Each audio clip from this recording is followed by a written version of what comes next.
Hello everyone, कैसे हो आप सब लोग। माय नेम इज़ हर्षवर्धन और आप देख रहे हैं स्टॉक रिव्यू। दोस्तों, आज हम बात करने वाले हैं पेपर सेक्टर के स्टॉक के बारे में जिसका नाम है J&K पेपर। यहाँ पे आप देख सकते हो ओवरऑल पेपर सेक्टर में हमें एक रैली देखने को मिल रही है, स्पाइक देखने को मिल रही है, जिसके चलते हर कोई पेपर स्टॉक में हमें कल के दिन में एक छोटा सा ब्रेकआउट देखने को मिल रहा है और हाई वॉल्यूम के साथ में ये चीज़ हमें होते हुए नज़र आ रही है। यहाँ पे आप देख सकते हो इस स्टॉक में पर्टिकुलर कल के ट्रेडिंग सेशन में लगभग 11% से भी ज़्यादा की तेज़ी देखने को मिली और प्राइस की अगर मैं बात करूँ तो 27 रुपीज़ प्लस में ये कल एक दिन में ट्रेड हो चुका है।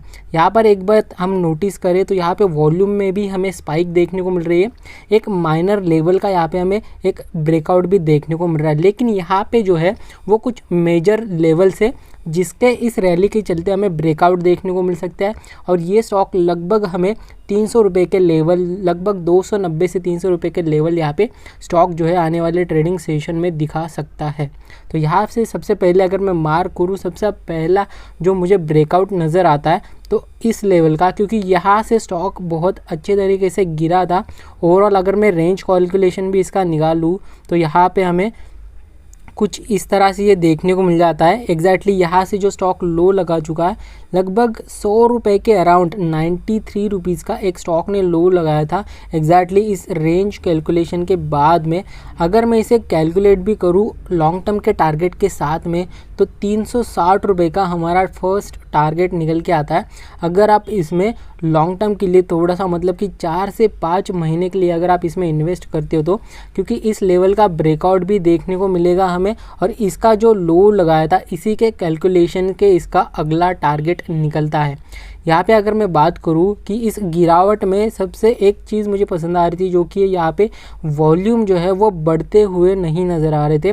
जब भी ऐसा होता है कोई भी पर्टिकुलर स्टॉक एक हाई लगाने के बाद में अगर गिरता है और वहाँ पे वॉल्यूम जो है उसके डिप होते चलते हैं, 20 का जो एवरेज है, आप ये ब्लू लाइन जो देख रही है 20 मूविंग एवरेज है, इसके नीचे जब कोई भी वॉल्यूम अगर नहीं, इसके ऊपर जब भी नहीं निकलता है कोई वॉल्यूम, इसका मतलब है कि यहाँ पे जो है गिरते हुए मार्केट में कोई भी इंटरेस्टेड नहीं है इसे खरीदने के लिए और जो भी सेलर है जिसने भी बाय करके रखा है वो इस लेवल पे इसे सेल नहीं करेगा। इसका मतलब कि यहाँ पे जो है वो हायर चांसेस है कि इस रैली का जो है वो रिवर्सल हमें देखने को मिलेगा, जो कि यहाँ पे हमें देखने को मिल रहा है। और जैसे ही वॉल्यूम में स्पाइक आती है प्राइस में भी हमें मोमेंटम देखने को मिल रहा है। इसी के चलते मुझे ऐसा लग रहा है कि इस लेवल का जो ब्रेकआउट हमें देखने को मिलेगा आने वाले 3 से 4 ट्रेडिंग सेशन में हमें ये ब्रेकआउट देखने को मिल जाना चाहिए और वहाँ से लगभग 300 रुपये का पहला टारगेट है जो कि शॉर्ट टर्म का टारगेट है। और बड़े टारगेट्स की अगर मैं बात करूँ तो सबसे पहले जो निकल के आता है 325 का ये टारगेट निकल के आएगा और उसके बाद में अगर आप होल्ड कर सकते हो आने वाले 3-4 महीनों के लिए तो ये स्टॉक आपको लगभग 375 के लेवल भी दिखा सकता है। तो ये इसका कुछ रेंज कैलकुलेशन और प्राइस एक्शन डिटेल्स था। जो लेवल्स मैंने आपको मार्क करके दिया, अगर आप एंट्री लेना चाहते हो तो इन लेवल का ज़रूर ध्यान में रखिएगा। और यहाँ पे स्टॉप लॉस की अगर बात करी जाए तो ब्रेकआउट कैंडल जो रहेगी उसके दूसरी कैंडल, उसके पहली वाली कैंडल जो रहेगी उसका लो आपका यहाँ पे एसएल होना चाहिए।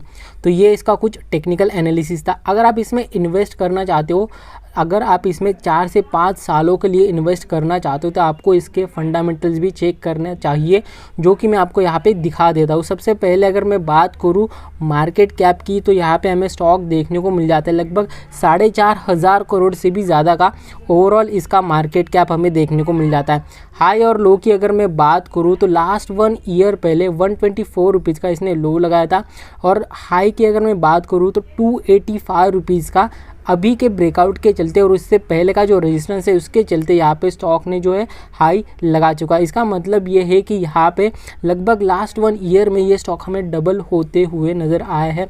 शेयर होल्डर्स का पैसा जो है वो 9% के तेज़ी के साथ में दुगना होते हुए हमें नज़र आया है। तो यहाँ पे हमें जो सेल्स देखने को मिल रहे हैं दिसंबर क्वार्टर्स की अगर हम बात करें तो 1000 करोड़ से भी ज़्यादा का इनका सेल हो चुका है। और इस नंबर में अगर मैं बात करूँ तो यहाँ पे आप देख सकते हो जनवरी 2020 के क्वार्टर से ये नंबर हमें कंटिन्यूस बढ़ते हुए ही नज़र आए और अब तक का सबसे बेस्ट परफॉर्मेंस परफॉर्मेंस इन्होंने दिया है लास्ट वाले क्वार्टर में दिसंबर 2021 के। यहाँ पे अगर मैं बात करूँ इनके प्रॉफिट की तो टैक्स कटने से पहले ओवरऑल 210 करोड़ का इनके पास प्रॉफिट था और यहाँ पे जो नेट प्रॉफिट जो बचता है इनके पास में टैक्स कटने के बाद में 150 करोड़ ये हमें नज़र आता है।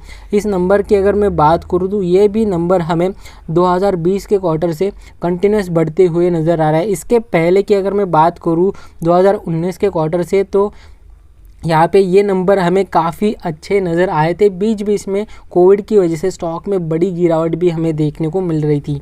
यहाँ पे अगर मैं बात करूँ बैलेंस शीट्स की तो टोटल एसेट्स आज की डेट में 7000 करोड़ से भी ज़्यादा के कंपनी के पास में टोटल एसेट्स देखने को मिल जाते हैं।